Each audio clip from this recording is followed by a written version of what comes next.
तो साहब कुछ नहीं, अब तो यही है, अगर मर जाए तो अच्छा है जी। अब उनसे तो यही कहना है, मुझे तो मौत ही मौत दिखाई दे रही है। आंखों में भले ही आंसू ना दिख रहे हों, लेकिन ये नेत्रहीन वृद्ध खुद की मौत की मांग कर रहे हैं। मुख्यमंत्री को पोर्टल पर अपनी इच्छा मृत्यु के लिए पत्र लिख रहे हैं और कारण जानकर आप भी शायद आक्रोशित हो उठें। दरअसल मामला मीरगंज तहसील के सुल्तानपुर का है। ये नेत्रहीन वृद्ध अपनी जमीन की खसरा की कॉपी मांगने लेखपाल के पास जाते हैं। लेखपाल घूस मांगता है। ना मिलने पर वृद्ध व्यक्ति को भू माफिया बना देता है, जिसके बाद वो नेत्रहीन वृद्ध मुख्यमंत्री से इच्छा मृत्यु की मांग करते हैं, क्योंकि उनकी रोजी रोटी का एकमात्र जरिया ये जमीन ही है, जिसको लेकर अब उन्हें भू माफिया करार दे दिया। सुल्तानपुर गांव के रहने वाले महेंद्रपाल सिंह का कहना है कि वो जन्म से नेत्रहीन है। कुछ दिन पहले लेखपाल से अपनी भूमि की खसरा की कॉपी मांगी थी। इसके लिए उससे 100 रुपए मांगे गए, लेकिन जब उसने 20 रुपए देने की बात कही तो लेखपाल बहुत नाराज हुए और गुस्से में वो कॉपी फाड़ दी।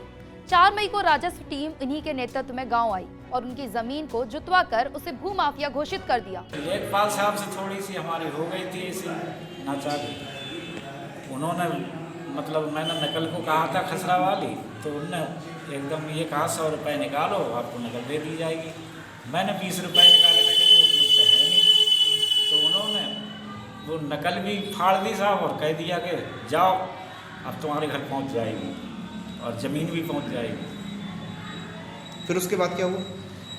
उसके बाद साहब वो नाराज़गी में उन्होंने ये किया है, वो ज़मीन जो हमें कुछ जमींदार लोगों ने दे दी थी और वैसे भी सरकार की दी हुई थोड़ी बहुत वो सब ज़मीन जुतवा दी थी। तो आप क्या मांग करते हैं मुख्यमंत्री योगी आदित्यनाथ से, क्योंकि सरकार कह रही है कि किसी को भूखा नहीं रहने देंगे और यहाँ तक कि ये भी कह रही है जितने भी मतलब कोई कब्जेदार है या कोई भी कुछ है तो उस पर कड़ी कार्रवाई की जाएगी।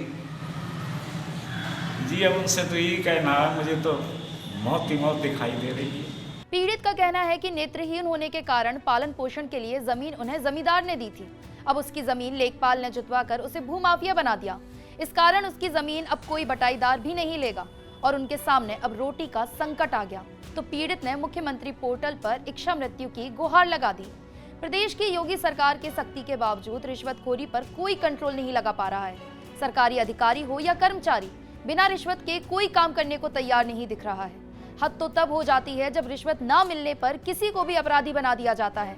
जहां एक तरफ सरकार गरीबों की मदद के लिए तमाम तरह की योजनाएं चला रही है, तो वहीं दूसरी तरफ सरकारी तंत्र अपने कारनामों से सरकार की छवि खराब कर रहा है।